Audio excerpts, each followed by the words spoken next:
আসন্ন BGB BSF পরিচালনা সীমান্ত সম্মানে বিজিবি প্রতিনিধি ছাড়াও কিন্তু থাকে পররাষ্ট্র মন্ত্রণালয়ের প্রতিনিধি থাকেন, স্বরাষ্ট্র মন্ত্রণালয়ের প্রতিনিধি থাকেন, বাংলাদেশ জরিপ অধিদপ্তরের প্রতিনিধি থাকেন, ভূমি রেকর্ড জরিপ দপ্তরের প্রতিনিধি থাকেন, যৌথ নদী কমিশনের প্রতিনিধিগণ থাকেন। তো এখানে মেইন আলোচনার ভিতর থাকবে যে বিএসএফ যে ভারতীয় নাগরিক এবং ভারতীয় দুষ্কারী কর্তৃক সীমান্ত হত্যা ও সীমান্ত নিরস্ত বাংলাদেশি নাগরিকদের উপর গুলি চালান, আহত বন্ধ করা। ভারতীয় নাগরিকদের সীমানা লঙ্ঘন করে, অনেক সময় তারা সীমানা লঙ্ঘন করে অবৈধভাবে পারাপারের চেষ্টা করে, এই জিনিসটাগুলি যেন না হয় এই ব্যাপারে আলোচনা হবে। আর হলো আগরতলা দিয়ে জানে যে এই অনেক সময় খুব ওই যে ইন্ডাস্ট্রিয়াল বর্জ্যগুলি আছে বাংলাদেশে চলে আসে, বাংলাদেশের এই খালে এসে পানিগুলি একেবারে নষ্ট করে দেয়।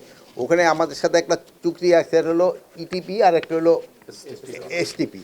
এখানে আমাদের একটু হয়তো আগে যারা চুক্তি করছে ওইটা ইটিপি অবলিগ এসটিপি দিয়ে দিছে, ওটার মধ্যে হওয়া উচিত ছিল শুধু ইটিপি রাখা, অথবা দোনোটাই ইটিপি এসটিপি দোনোটাই থাকতে হবে। কিন্তু এই জিনিসগুলি হয় নাই, এটার জন্য হয়তো আমাদের একটা চেঞ্জ তাদের সাথে হয়তো আমাদের আলোচনা হবে করার জন্য।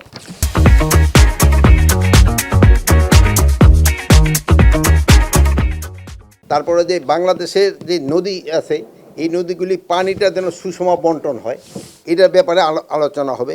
এই পানি চুক্তি বাস্তবায়ন কীভাবে করা যায় এই ব্যাপারে আলোচনা করবে। প্লাস এর তো রিভার নদী কমিশন তো আলাদা বড় লেভেলও আছে, বাট এইটা ছোটোখাটোগুলি আমাদের এখানেও আলোচনা হয়, বাট এটা বড় লেভেলটা এখানে ওইরকম আলোচনা হয় না। মুহুরিচরে একটা সমস্যা আছে, ওই এলাকায় ওই বর্ডার পিলার স্থাপনের মাধ্যমে সীমানা নির্ধারণ করা, ওখানে একটু সমস্যা আছে, ওইটা নিয়েও একটু আলোচনা হবে। আর আরেকটা হলো সবচেয়ে বেশি এই ভারতীয় এই যে গণমাধ্যম যে মিথ্যা সংবাদ পরিবেশন করে এবং এটা কিভাবে তারা বন্ধ করতে পারে এই ব্যাপারেও আলোচনা করবে। যেহেতু আপনারা এই ব্যাপারে আপনারা নিজেরও খুব সোচ্চার এবং আমাদের জনগণও সোচ্চার, এবং এটা তাদের বলে দেওয়া যে এই জিনিসটা তারা কিভাবে বন্ধ করতে পারে।